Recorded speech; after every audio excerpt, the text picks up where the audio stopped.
Hi, everybody. Welcome back to Old Time Rock and Roll. I'm your host, David Tare, where I've been featuring my top 3,000 songs, my personal top 3,000 songs of the rock era from 1954 to 1999. And today I'm up to song number 2677, and that one is Dreamin' by Cliff Richard. This was released in 1980, and I believe it was his third and last top 10 hit in the USA. I'll get to him in a minute. He had dozens of hits in Europe. He was one of the biggest artists of all time in Europe. It turns out, almost up there with Elvis. But I'll get to him in a minute. First, I want to talk about this song, and this song was featured on his album entitled "I'm No Hero," which also came out in 1980. But first, I'm going to talk a little bit about this song "Dreamin'." By the way, I think it was called "Dreaming" in the United States. Not a big difference. I called it "Dreamin'" here, I guess. But I think he does sing "Dreamin'," not "Dreaming," if you listen to the words. But it's not too much to say about this song. I mean, it's a song about unrequited love. He's talking about how he's up all night, 4 o'clock, 5 o'clock in the morning, just kind of wandering by himself and thinking of the woman he loves and singing about her. Dreaming of me and you. And I know the feeling because I've gone through the same thing myself. I think most of us have at one time or another. And I guess I sort of think of this as sort of like a modernized version of On the Street Where You Live. There was a song from the 50s called On the Street Where You Live by Vic Damone. It was used in the musical My Fair Lady. Beautiful song.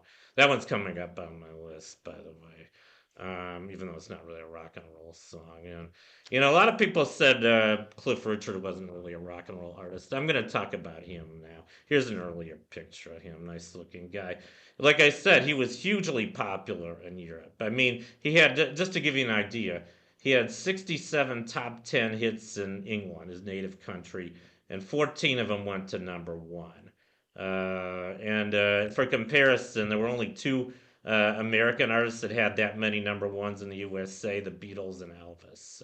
Beatles had 20, Elvis had 17. So in England, he was up there with Beatles and Elvis. And he performed with a group called the Shadows from 1958 to 1968. They just had dozens of huge hits. And I don't think you could really call it rock and roll. It was kind of this oompa beat. I mean, it almost sounds like big band music. I like it though. It's kind of weird. I don't know a lot of his songs from that period. I didn't really discover his music with the Shadows until I lived in Holland in 1995 because they were playing it on the radio all the time when I lived there. I guess he was really popular there still in the 90s. And I used to hear some of his songs like "Congratulations," which I've never heard before, and I really do like that song. By the way, as a matter of fact, it made my list. Just barely made it in there at number 29, 22. Another one that's kind of big band sounding songs. Boop, boop, boop, boop, boop, boop, boop. Congratulations and celebrations when I tell everyone that you're in love with me. You get the idea. But he had songs that sounded kind of like that, and they weren't very popular in America, I guess, because at that time, I think America was much more into rock and roll. And it's a little ironic because he stayed popular. Like The Shadows was around till 68.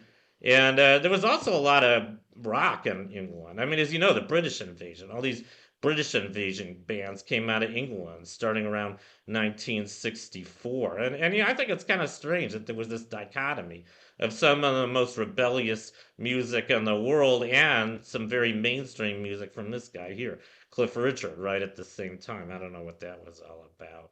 I do know that the song "Congratulations" that I just sang a little bit of, though. I know that that one was featured on Eurovision. It won the Eurovision contest in 1968. So I guess he was kind of like the ABBA of his day. But anyway, enough about Cliff Richard. It wasn't like I said, he wasn't anywhere nearly as popular in the United States. He had a few songs that just barely made the top 40, I think, in the 50s and early 60s. And then his first big hit in the USA was "Devil Woman." That one's coming up on my list, by the way. I think I have a total of 5 songs by Cliff Richard, by the way. And this is the third I've already featured two. I mentioned "Congratulations." The other one I featured recently was "We Don't Talk Anymore." Um, you know, I guess I like Cliff Richard more than most Americans, I guess. And I have a couple more of his coming up. Anyway, so I guess that's pretty much all I have to say about Cliff Richard and Dreamin'. And yeah, actually, maybe I should say one more thing. You know, he kind of made it big in America in the late 70s, you know, starting with Devil Woman. That came out in 76.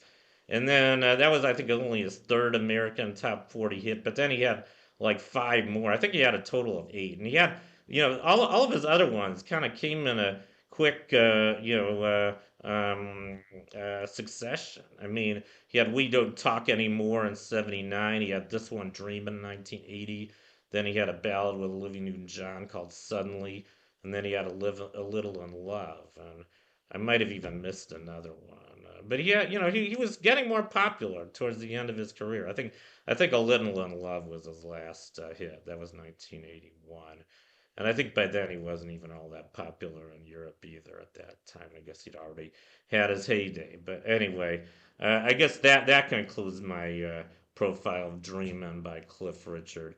So thank you for watching. You guys rock, and I'll see you next time.